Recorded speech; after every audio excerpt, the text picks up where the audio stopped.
Ibi na be onye kashienu ka Chukwu nwee ike chebe gị ndụ welukwe tobe ya.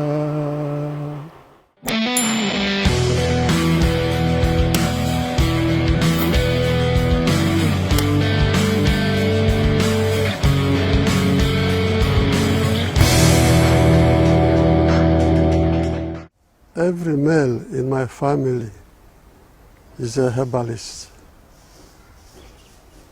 In fact, in my town, Ihembosi, my village, Otukwe, my section of the village is called Ezedibia. And every male is a dibia. So that I started knowing about properties of herbs from infancy. I was ordained a priest 50-something years ago. When we heard about this coronavirus, I read about it, I studied about it, and I sent for my nephew,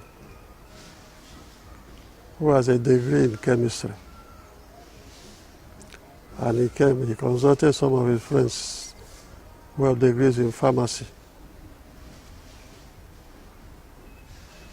And we use the plants that you know in traditional medicine. They search for the qualities, what the substance of those plants can do. And they eventually put together the drug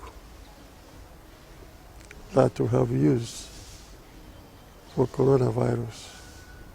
My nephew, who has a degree in chemistry, with his friend who has a degree in pharmacy, and they worked out the scientific proof so that if you have time, I invite him, so you give him a chance to give you the scientific proof, and you'll be surprised at what you will get. We have it all. I go to sleep on it, and I wake up, and I have an inspiration. Woke up in the morning, and I had somebody calling Chioma, probably a child calling Akbo. So this is the name. I got the inspiration. So I told him the name of this drug is Chioma. Okay, this is Chioma.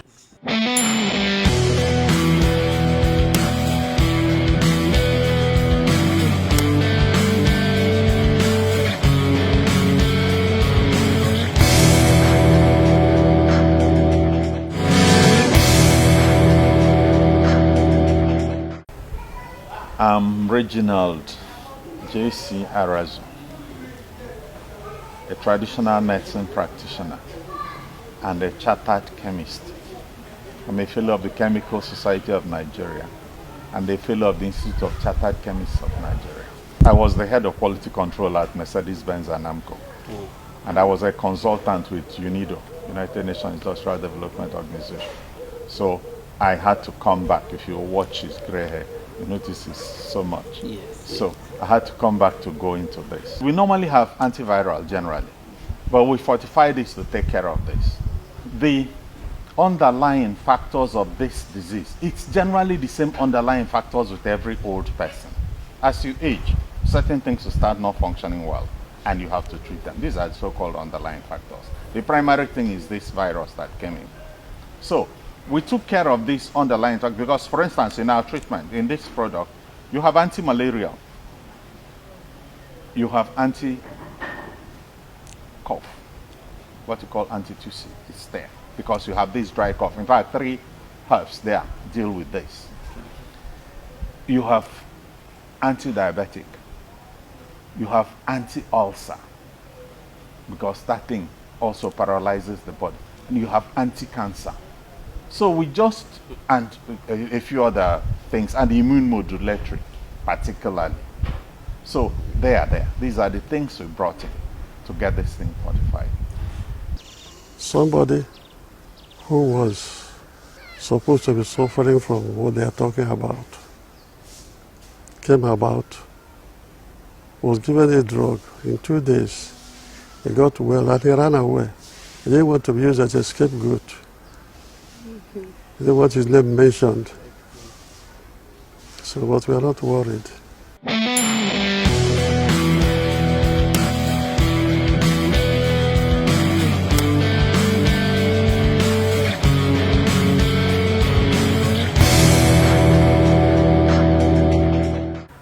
It is not so much of the virus that is doing the killing. It is just the virus simply incapacitates the immune system of the person. Okay.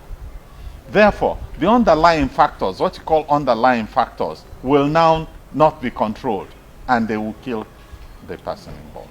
That's why it's more pronounced with the elderly, because any elderly person will either have hypertension, diabetes, ulcer, cancer, all that stuff.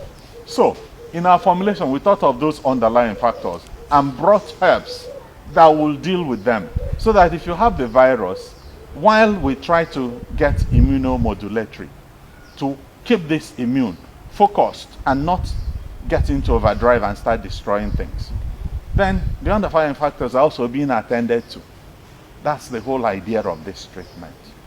And we got herbs and put them together, and they are good. From every country now, they're phoning me. Say, you have discovered this drug. I say, yes. We are not afraid of announcing it. And there's no chemical, no English or European stuff in it. It's all herbs. I am a chemist. We use beakers, test tubes, all that. What you need in standardization is not to go and buy a beaker. You get a bucket. Use your beaker to fill 15 liters. Puncture it. That's what we use with our people that didn't go to school in our factory. Puncture it. Once you start pouring the thing there, once it gets there, it levels, and you measure it, you get 15 liters. I say that is standardization. So let nobody come and talk nonsense. That this is, we standardize things. And we have gone beyond the issue of continue to add and you don't know what you're adding. We know what we're adding. In these products, they were, any place you go and use the same thing that we do, you will get the same result anywhere in the world. That is standardization. Then the dosage. In our traditional society, you know that if you carry too much salt and put in the soup, you won't eat it. That's true. So you know what you add. What is important, and then once you add it, you lick your soup and nothing happens to your body. If you add too much salt, you have trouble. You lick it, you have trouble. Some people choose to lick that. So what we do in medicine, because we know that the body is a natural product, there's no chemical that is as synthetic chemical in it. So the body will quietly take it like our forefathers did, and they went on fine. So we just, for purposes of getting people now, we say use 1 teaspoon full in teacup. If you tell them 150 ml, they won't understand. So you say teacup or half tumbler. They say which tumbler? You say on the average, it's not going to go beyond 200 ml. If you do it, try so many, bring the glasses, standard glasses, half of that. Bring the teacup, you get the same thing. The difference is not substantial, statistically speaking, for purposes of what you are doing. So that the dosage is very clear. Is he approved by WHO? Remember I told you, I don't see why I have to get permission to kill somebody. You said that. You said that. Yes. I kill somebody, you can find out what happened to him.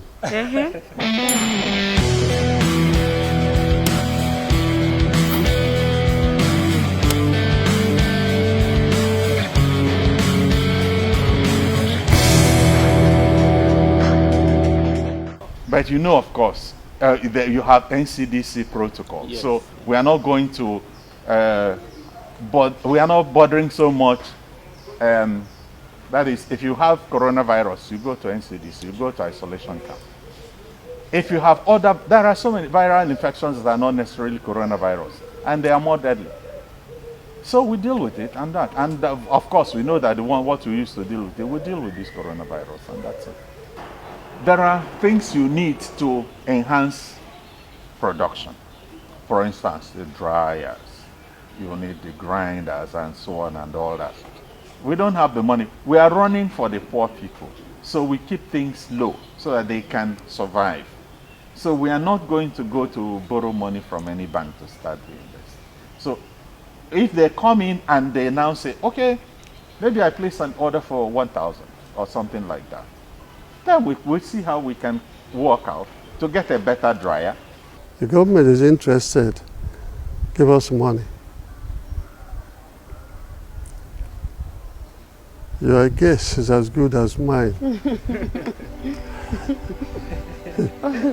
Okay. The rigors of NAFDAC we know. We are not afraid of NAFDAC. We are quite comfortable with it. So I understand they've had some. We are talking really. There's a letter they have sent to us. I guess it will come this evening from the government. So it's when I see it, I'll know the details of what is there. But they held meetings with NAFDAC, I think last week or so and so on. And one of the things they discussed was this, and one other dropped from the state, from Madam President. The Lord is your shepherd, you shall not want. He makes you rest in green pastures. He leads you to waters where you may rest. He revives your spirit. He guides you along the right path for his name's sake. Even though you walk in a dark valley, you shall fear no evil. The Lord is with you. May Almighty God continue to bless you, the Father, the Son, the Holy Spirit, now and forevermore.